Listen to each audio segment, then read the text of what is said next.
What's up, guys? Barry Gaming here, back with some more Idle Heroes, and today we are going to be going over what it takes to clear Sealand 20 in the Shadow faction. So, we're going to talk about a few different setups because there are quite a few different ways you can do it, both minimal and pay to win. Some heroes that we're going to talk about require like splendid artifacts, while others just require free to play. So we're going to go over all the different options. I know it's a hot topic item, especially when it comes to Ithaqua, Horus, and Ticks.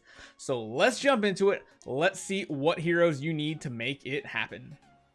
Well, when it comes to the Shadow faction, there is one hero that I highly recommend you decide to build very early on if you are a new player, especially free to play. And it is mainly because of getting Sealand 20 is a thing with this hero. So, Horus has been that champion of the Shadow faction for a very long time. You might see Mika girl walking back and forth. Just ignore her. Anyway, back to the Birdman, not the doggy girl. So, he can basically solo Sealand up to 18/19. Of course, you are going to build him with all his warrior gear. You are going to want to get him a block attack stone. That is very, very important. Block attack is much better than block HP or any other combination. It works for Horus. You want him to block, and we're going to go over the reasons why. So, his active is essentially, his active and all his abilities are mainly going to hit 3 random enemies, make them bleed, and deal extra amounts of damage. So that's really good. Of course, he has armor break and block built in, which is a nice little feature. And this one's interesting. A lot of people don't remember this, but one of his passives, whenever a hero on the battlefield releases an active skill, Horus gains 5% attack and 2% crit damage. So it's actually really, really good. And this is why he packs a punch. When you add a bunch of baby ticks in, they can get multiple actives off. That ramps up his damage as well.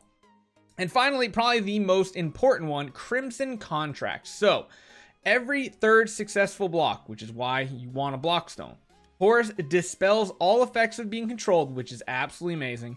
Deals 20% of max HP damage against 3 enemies, which is huge. Of course, it is capped based on his attack, which is why you want that block attack stone. And restore itself by 40% of the damage dealt. Wow, 40% damage. That is a huge heal for Horus.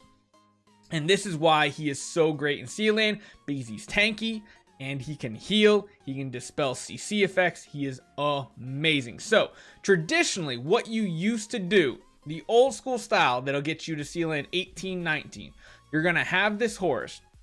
You're going to run, usually you want to run a 1, 2, 3, 1, 1 setup for enable. So you're going to go the HP enables, you're going to go purify, and you're going to go balance strike. If you absolutely need to, you can go unbending will, but I always like the balance strike route until you get to 19 and 20. Once you get to 19 and 20, you absolutely positively have to get unbending will because he will proc it. It's pretty much guaranteed. The lower levels, you can get away with it. So, how do you do the easy, really free-to-play style? Well, what you're going to be using in your lineup, you're going to want a 6-star Deathsworn, essentially to have a burn on the enemy at all times. When this Deathsworn dies, it burns all enemies because you will be using the Phoenix for the lower versions of Sealand.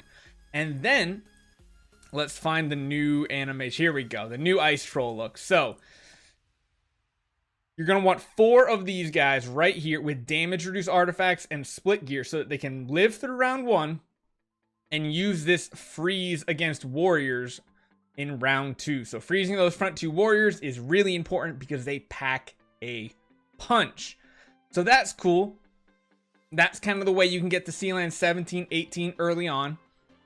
But then once you want to push past 18, so when you want to get to Sealand 19, when you want to get to Sealand 20, you are going to want 5 of these baby ticks. And most of the time, you're going to be using the Horus, 5 baby ticks, and a deer pet. So you won't be using the Phoenix. You probably can. I've seen it done with a ton of different pets, honestly. I know deer works. I'm pretty sure Phoenix works. I think I've even seen Griffin work. So the pet's not as big of a deal. But these I should really go down here and find the baby ticks. So just these level 100 5-star ticks are going to be important because their actives are going to give silence and horrify effects. It's going to lower the damage that they do. It's actually going to be able to do a little bit of damage as well. But yeah, and plus you have attack swaps. You're essentially weakening the other team. And then if your ticks can live and get multiple actives off, again, that synergizes perfectly with Horus's third passive, to giving him 5% extra attack and 2% crit damage that just keeps on stacking. So that is really, really, really good. Of course, I'm pretty sure this works for enemies as well, but if you can keep your ticks alive and keep it going, that is something that is going to work out perfectly. I think I forgot to mention as well, the artifact on Horus. There's two options. One, of course, is going to be the perfectly free-to-play artifact. You're just going to want to do like a, where are you? Wrong spot. Sorry, guys. Here we go. You are going to want to run like a fearless armor, which they now call it Plate of Courageous. Just the basic damage reduction and HP is enough. If you want to get a little fancy with it, where is it? There's a Withered Armor artifact that you want to use on Horus. There it is. Withered Armor. It gives you an extra 18% HP for Shadow Heroes, so that is really great. I would never use relics to buy this though.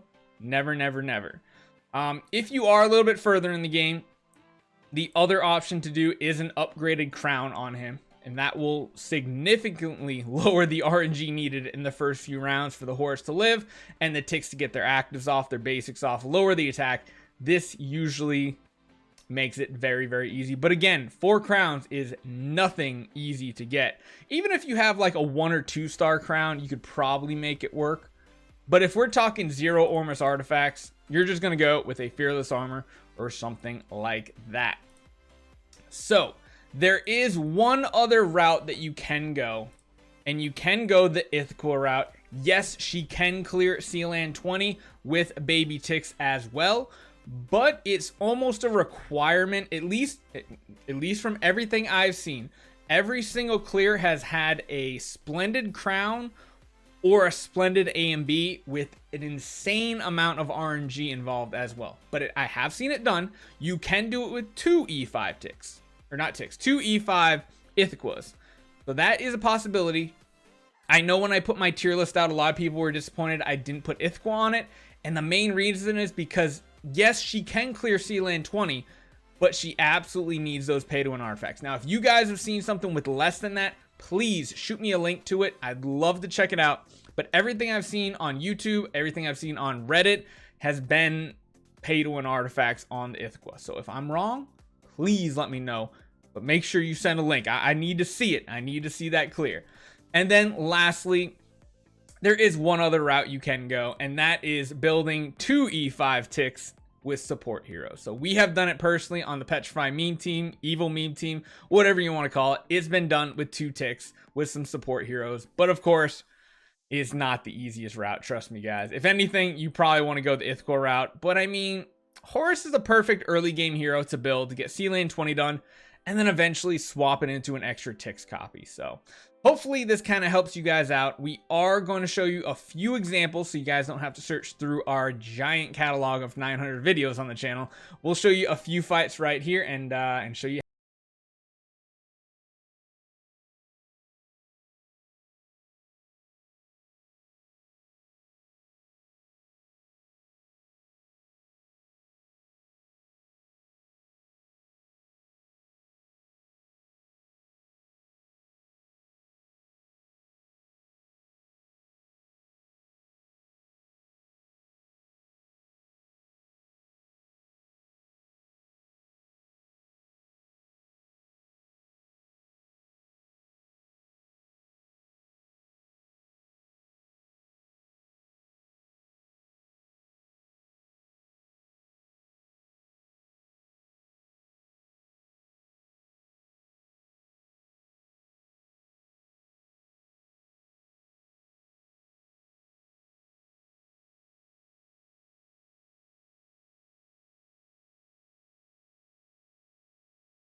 was the example of Sealand 18 with the Horus, with the ice trolls, things like that. I actually realized I don't have any videos of Horus with baby ticks. All I have is my ticks army, so I'm not going to bother showing you that. So that kind of gives you a guide to kind of show you how it works out. It is a little different when everything is a ticks, but hey, it is what it is. So hopefully this guy, hopefully this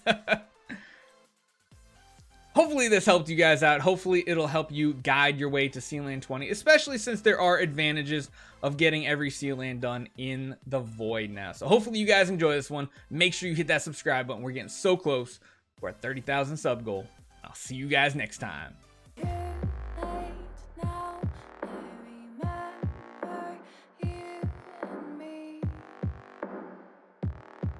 How can